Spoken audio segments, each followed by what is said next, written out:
How do you stop anxious thoughts and emotions right before bedtime?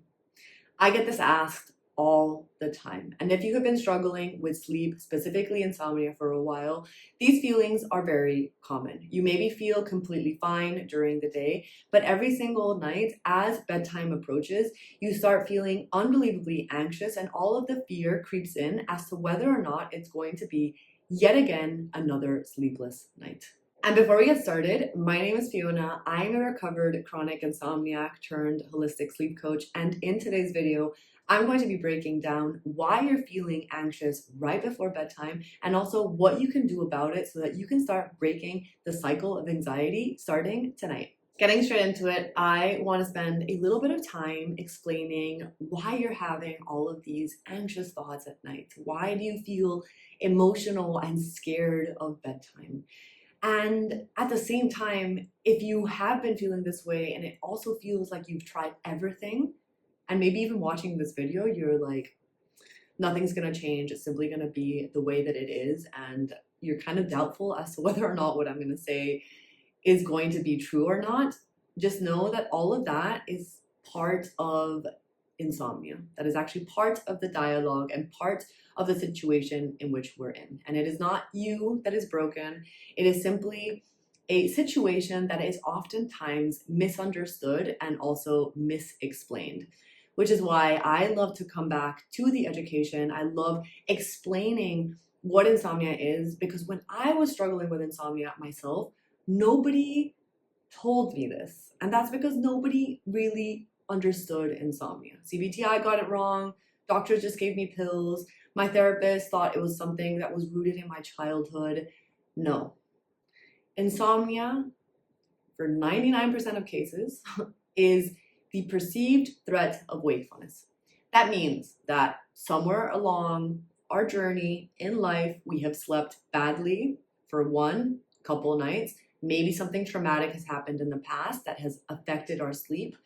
And because we haven't slept well, we have reacted negatively to the fact that we haven't slept. And this has internalized something in our nervous system that says not sleeping is a problem.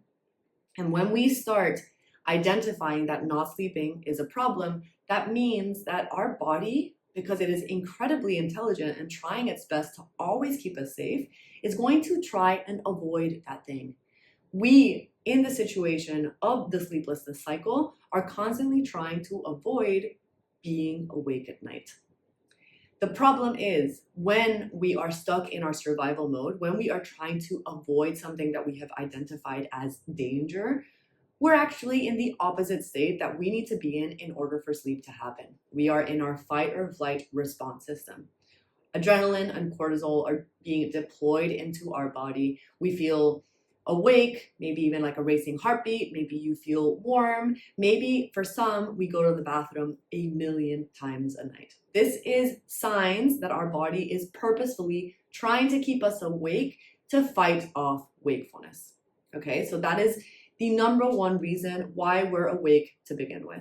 So understanding that is going to be very key for us to understand why we're having all of these racing and uncomfortable thoughts right before bedtime. And if you're still unsure as to what I also meant by insomnia being the perceived threat of wakefulness, I do encourage you to check out my free 30-minute masterclass where I break down the cycle of insomnia and also the 4 key layers that you need in order to recover from insomnia holistically, meaning without pills, without strict routines. So understanding that now we are in a situation where we're trying to avoid wakefulness every single night, it is easier to understand that as we start approaching bedtime or the evening when we're meant to sleep, our thoughts are going to be automatically warning us as to what is going to happen when the night approaches, okay? Insomnia, and specifically when you're stuck in this fight or flight response, means that so many elements of our body, our mind, our physiology are all working together. And that is because, again, our nervous system is incredibly intelligent and is always trying to keep us safe. Our amygdala is this tiny little peanut-sized component inside of our brain, is trying its best to always keep us protected from anything happening in the present moment, but also in the future. That means that it is going to send automatic thoughts. So this is also where it is important to know that thoughts are completely automatic. For example, if I were to tell you not to think about this water bottle, I'm pretty sure it'd be very difficult for you to do that. So thoughts are completely automatic, okay? They happen in the absence of effort. What happens at night, or when we're leading up to the nighttime, is that our brain is going to try and warn us of something bad happening. So we automatically have the thought, what if I don't sleep tonight? Or what if I don't sleep tonight? I have a huge presentation at work tomorrow. Like, I need to sleep. So we start creating all of this pressure on sleep. But because insomnia is a perceived threat, not a real one, the logical side of our brain, our prefrontal cortex, ends up having a dialogue with our survival part of our brain. We, instead of just allowing the thought to be there, we react to it. We try and push it away. We try and distract ourselves. We try and convince ourselves that it isn't true. Or we take medication. We do breathing exercises. Whatever we do, we are so we feel so uncomfortable by these potential thoughts being real that we actually perpetuate them by trying to avoid them altogether. And this is where it is super important to remember that these thoughts, because it always starts with a thought and then we have an emotion because we react to the thought, but these thoughts are only signals, they are not flaws. And just because you have the thought, oh, what if I don't sleep tonight? It doesn't mean that it is real. And that is because you cannot predict the future. You can still fall asleep feeling anxious, and you can still fall asleep having a huge deadline tomorrow. What's super important in these moments and why they happen is because the pressure leading up to bedtime is higher at night than during the day. So this is why you're going to have all of these thoughts and emotions right before bedtime. So now that you know this, let's talk about what you can actually do about it starting today that is going to make you feel a little bit calmer moving forwards. Number one, and the first and most important thing that you're going to start doing tonight and every night for the near future, including the nights in which you do not feel anxious, is called scheduled worry time. You have now understood that these thoughts and emotions are signals and they are not flaws. That means that we need to listen to what our brain and body is saying in order to interrupt the reaction cycle to those thoughts. You're going to set aside 10 to 15 minutes every single evening without your phone, with a pen and paper, and you're going to write down all of your thoughts without a filter. You're not trying to change your thoughts. You're not trying to alter them. You're not having a conversation with your mind. You're simply allowing them to be raw and unfiltered, and you're writing them down on paper. And this is going to start allowing you to listen to your thoughts and then choose to come back to the things that we can control, which we're going to get into in step 2. Number 2, and I know this is going to feel a little bit scary, and once you have scheduled in your worry time, you can also use a technique that is called going there in your mind. We are oftentimes so scared of what is potentially going to happen in the future that we distract ourselves. We try and convince ourselves that that is not true, that something different is going to happen, when in reality, it is all of these thoughts and all of these emotions of potential scenarios that are most likely not going to happen. So if you are anxious or scared about something, specifically what is going to happen if you do not sleep, I want you to visit those thoughts and actually visit that situation. If you are scared of not sleeping tonight because tomorrow you have a very big day at work, okay, what would you do in that kind of situation? Like, how can you show up for yourself tomorrow if you have a bad night?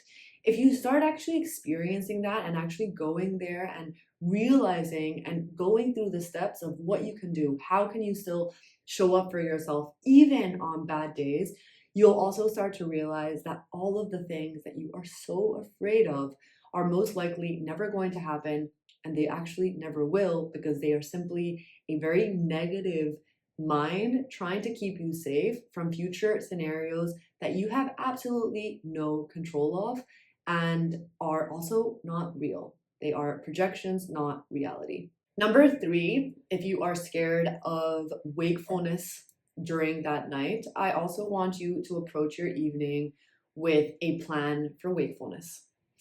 This means that we're no longer trying to chase sleep. Chasing sleep is completely useless. You have tried so far, you cannot make sleep happen. Sleep happens in the absence of effort. That means that you're going to approach your bedtime or your evening and you're going to have your toolkit available for when sleep doesn't happen. Because believe it or not, we all have bad nights sometimes, and bad nights become worse nights because we try and focus all of our attention on sleep as opposed to actually bringing our attention back to what we can control.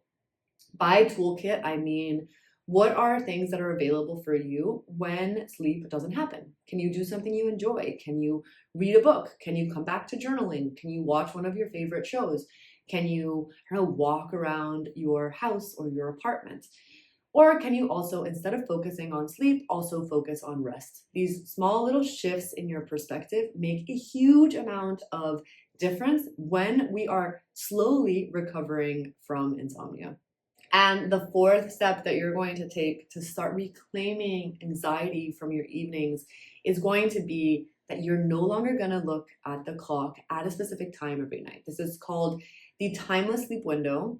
And it really helps calm our anxiety because every single time we check the clock, we monitor our sleep, we're increasing pressure on sleep having to look a specific way.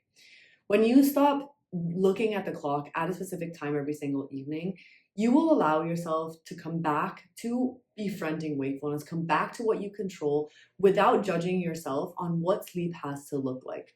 This is the process of recovering from insomnia. It is really knowing that sleep is outside of our control. What can we come back to control instead and allow sleep to happen in the absence of effort?